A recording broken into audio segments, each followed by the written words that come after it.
عايز اشتغل في التسويق بس مش عارف ابدا منين. ايه المصادر اللي ممكن اتعلم منها؟ ايه الوظائف اللي ممكن اشتغلها؟ طيب اشتغل ميديا باينج ولا اشتغل سوشيال ميديا ولا صناعه محتوى ولا ايميل ولا ايه بالظبط؟ كل دي اسئله بتجيلي باستمرار، وفي الفيديو ده هديك الخلاصه من واحد بقاله 15 سنه في التسويق واشتغل في شركات تسويق عالميه وداخل قسم التسويق في مؤسسات عالميه وفتح شركه التسويق الخاصه بيه. هتخرج من الفيديو ده عارف ايه هي الوظيفه اللي هتناسبك عشان تبدا مشوارك في التسويق، وايه المهارات اللي محتاجها عشان توصل للوظيفه دي، وازاي تبني على المهارات دي عشان تتدرج السلم الوظيفي وتوصل من مجرد موظف لرئيس قسم التسويق في المستقبل ان شاء الله. التسويق من المجالات اللي بحرها عميق حبتين، ولو مش دارس التسويق وبتمشي ورا اللي بتسمعه على السوشيال ميديا هتحس ان التسويق عباره عن ميديا باينج وسوشيال ميديا، بس دول ما هم الا جزء بسيط جدا من هيكل التسويق. فعشان اسهل عليك الامور هقول لك في الفيديو ده الوظائف اللي موجوده في التسويق والمهارات اللي محتاجها لكل وظيفه عشان تقدر تركز على الحاجه اللي مهتم بيها واللي هتخليك تحط رجلك في المجال وتكبر فيه. اولا عشان تشتغل في التسويق قدامك 3 بوابات: تبقى في قسم التسويق داخل مؤسسه، او تبقى في شركه تسويق متخصصه في الكرياتيف اللي هو افكار الاعلانات والتصوير والتصميم، او تبقى في شركه تسويق متخصصه في البرفورمانس اللي هو الميديا باينج والاس اي او والداتا اناليتكس وغيره. تعال بقى دلوقتي نشوف ايه الوظائف اللي موجوده قدامك في كل واحده من دول وايه المهارات المطلوبه لكل وظيفه. ونبتدي الاول بشركه الكرياتيف. شركات الكرياتيف بتكون مسؤوله عن تصميم وانتاج الاعلان والمحتوى نفسه. الشركات دي هي اللي بتحط الفكره الاعلانيه وبتحط الرساله الاعلانيه والسكريبت والتصاميم. والوظائف اللي بتكون موجوده في شركات الكرياتيف بتكون كالتالي: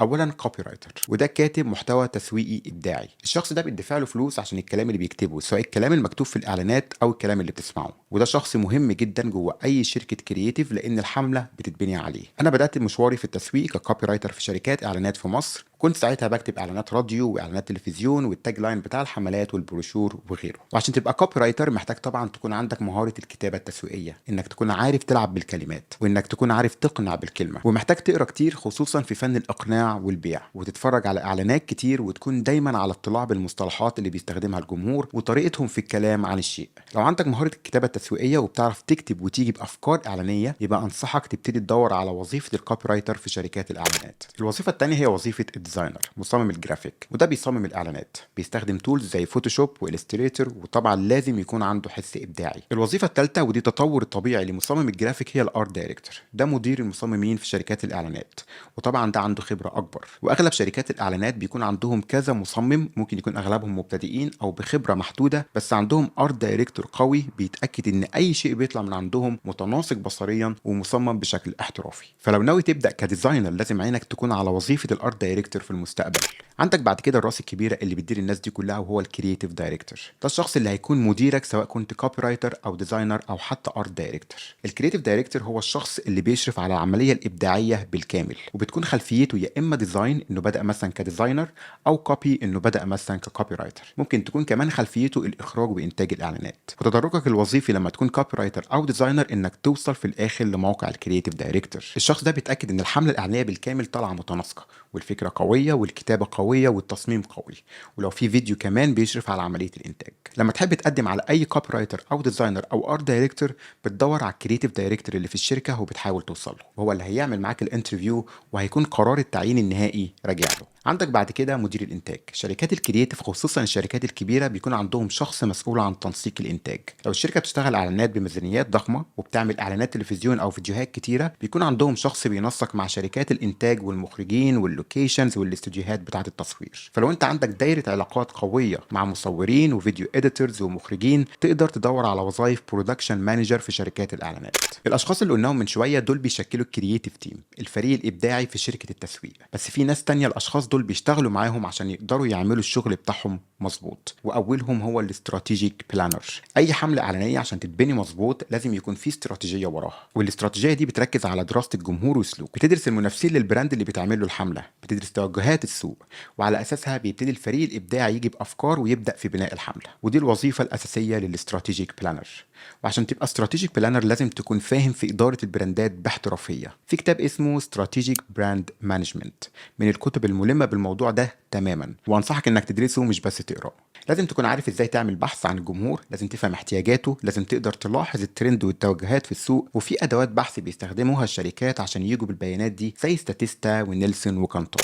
عندك بعد كده الفريق اللي بيكون مسؤول عن علاقات العملاء، وده اسمه اكونت مانجمنت. ده الفريق المسؤول عن التعامل مع العميل، بياخد منه البريف، بينسق معاه، بيتاكد ان اللي بيعمله الكرييتيف تيم متناسق مع متطلبات العميل، وبيتاكد ان الشغل بيخلص في وقته وبيتبعت للعميل بافضل صوره. عشان تبقى اكونت مانجر لازم تكون فاهم في مجال التسويق بشكل عام، والوظيفه دي موجوده كمان في شركات البرفورمانس ماركتنج. فلو هتشتغل اكونت مانجر في شركه كرييتيف لازم تكون فاهم اكتر في المراحل اللي بتمر بيها العمليه الابداعيه لبناء الحملات، وتبقى فاهم في اداره الميزانيات، وتكون لغتك الانجليزيه قويه لانك هتكون واجهه الشركه عند العميل، وطبعا لازم تتقن مجال البيع. واخيرا عندك فريق السوشيال ميديا. شركات الكرييتيف بقت كمان بتدير السوشيال ميديا للبراندات، فبيكون عندها السوشيال ميديا مانجر او استراتيجيست، وده شخص بيحط استراتيجيه السوشيال ميديا، مش بس المحتوى ولكن كمان الخطه اللي الصفحات بيها هتكبر وطبيعه المحتوى اللي هيتقدم. وعشان تبقى سوشيال ميديا مانجر محتاج تكون فاهم في صفحات السوشيال ميديا او منصات السوشيال ميديا كلها، وعارف الالجوريزم بيشتغلوا ازاي، وعارف الاداء بيتقاس ازاي، وعارف الادوات اللي بتساعدك تعمل بحث وتشوف اداء المنافسين زي ادوات السوشيال ميديا ليسننج زي سبراوت وبراند ووتش وبراند 24. عندك كمان وظيفه الكونتنت كرييتور، صانع المحتوى، وده الشخص اللي بيصنع المحتوى نفسه، بيكون مسؤول عن افكار المحتوى، جدول النشر، والاشراف على عمليه انتاج المحتوى.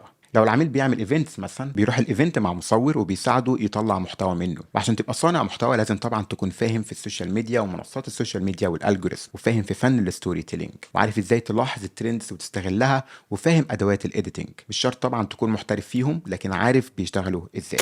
واخيرا عندك الفيديو اديتور، وده الشخص اللي بيعمل مونتاج للفيديوهات، بيستخدم ادوات زي بريمير، افتر افكت، دافينشي ريزولف، وفاينل كات برو. وعشان تبقى فيديو اديتور لازم تتعلم اداه ولا اتنين من دول، وكمان لازم تعمل تغذيه بصريه بانك تشوف فيديوهات اكتر وتراقب عناصر الفيديو، وتكون فاهم في فن الستوري تيلينج وفاهم التصوير عشان في الغالب هتشتغل مع مصورين. تاني نوع من شركات التسويق هو البرفورمانس ماركتنج، ودي عكس شركات الكرييتيف تماما.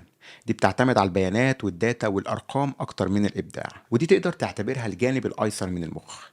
شركات البرفورمانس ماركتنج هدفها انها تعمل فلوس للشركات، تاخد اللي عملته شركه الكرييتيف وتخلي اكبر عدد من الناس يشوفوا. والوظائف اللي موجوده في الشركات دي محتاجه منك مهارات تكنيكال اكتر، فخلينا نعرف الوظائف اللي موجوده قدامك. اول وظيفه الميديا مانجر، وده الشخص اللي بيحط خطه الاعلانات المموله للشركات، بيفهم الجمهور، بيعرف اهداف الحمله، بيشوف الكرييتيف والمنتج، وعلى الاساس ده بيحط استراتيجيه القنوات اللي هيتعمل عليها اعلانات مموله، زي الاعلانات المموله على السوشيال ميديا او الاعلانات المموله على جوجل او اعلانات البروجراماتيك اللي بتكون على الويب سايتس.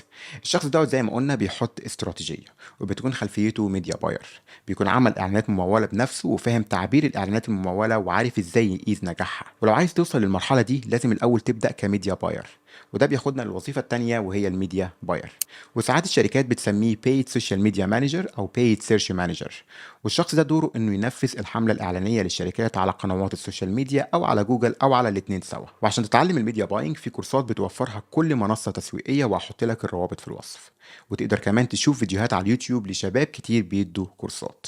بس دي نصيحتي ليك، دلوقتي في ناس كتير بتعمل ميديا باينج، والاي اي بقى يسهل الموضوع على الشركات انها تعمل اعلانات بنفسها، فالموضوع ممكن يكون فيه منافسه كبيره والسعر هيبتدي يكون هو عامل القرار الاخير. فما تخليش الميديا باينج تكون هي مهارتك الوحيده. ثالث وظيفه عندك الاس اي او، وده شخص بيكون مسؤول عن مساعده الشركات تظهر على الصفحات الاولى على محركات البحث زي جوجل لما حد يستخدم كلمه مفتاحيه ليها علاقه بالمنتج. الشخص ده لازم يكون فاهم في الاساسيات التكنيكال للويب سايت، ودي اسمها التكنيكال اس اي او، زي سرعه الويب سايت، زي ترتيب اقسام الموقع او الانفورميشن اركتكتشر، وفاهم افضل الممارسات في كتابه محتوى الويب سايت. وفي كورسات كتير على اليوتيوب بتعلمك الاساسيات دي، وجوجل عندها قسم خاص بيتكلم عن افضل الممارسات والتحديثات اللي بتحصل في الاس اي او. الوظيفه دي كمان بقت محتاجه منك دلوقتي انك تبقى عارف افضل الممارسات عشان تظهر على ادوات الاي اي. معظم ادوات الاي اي بقت بتحط رابط المصدر اللي خدت منه المعلومه، ودلوقتي في طريقه انك تساعد البراندات تظهر على الادوات دي وبيسموها جي اي او، جنريتيف انجن اوبتمايزيشن. في وظيفه تانية مكمله لوظيفه الاس اي او وهو مدير المحتوى، وده شخص بيحط استراتيجيه المحتوى وبيكتب محتوى للاس اي او، وبرده لازم يبقى عارف افضل الممارسات.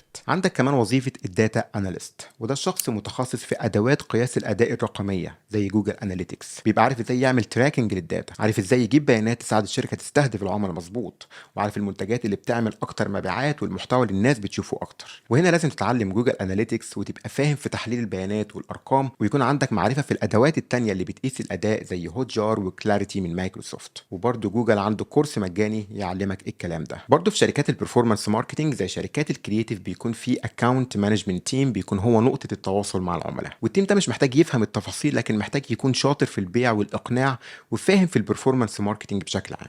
عندك كمان وظيفة الإيميل ماركتينج، وده الشخص اللي بيعمل حملات البراندات باستخدام الإيميل، وهنا لازم تتعلم تولز الإيميل ماركتينج زي ميل تشامب وكلافيو. وبمجرد ما تتعلم أداة واحدة هتقدر تشتغل على معظمهم، لأنهم بيوفروا نفس السمات والمميزات. وهاب سبوت عنده كورس مجاني تقدر تتفرج عليه وتفهم في الإيميل ماركتينج أكتر، وهسيب لك رابطه في التعليقات. ميزة الشغل في شركات التسويق إنها تديك خبرة كبيرة، لأنك هتشتغل مع أكتر من عميل من أكتر من قطاع، لكن عيبها إن الرواتب بتاعتها خصوصا للمبتدئين مش بتكون بنفس القوة لو اشتغلت في قسم التسويق داخل مؤسسة. وأغلب المؤسسات عندهم نفس الوظائف اللي قلناها من شوية، بس الاختلاف الوحيد إنه بيكون عندهم مدير تسويق، سواء مدير تسويق رقمي وده مختص بالبرفورمانس ماركتينج وبيكون ملم بكل المهارات اللي قلناها في البرفورمانس ماركتينج، ودي الوظيفة اللي محتاج تستهدفها لو ناوي تدخل مجال التسويق الرقمي. والسي ام او اللي هو رئيس التسويق التنفيذي اللي بيدير كل اللي قلناه ده، وبيكون هو الراس الكبيرة في أي مؤسسة. عايزك تقولي في التعليقات أنهي وظيفة من اللي قلناها شايف نفسك فيها، واسألني لو عايز تعرف معلومات أكتر عن أي وظيفة منهم. ويا ريت لو استفدت تدعم القناة،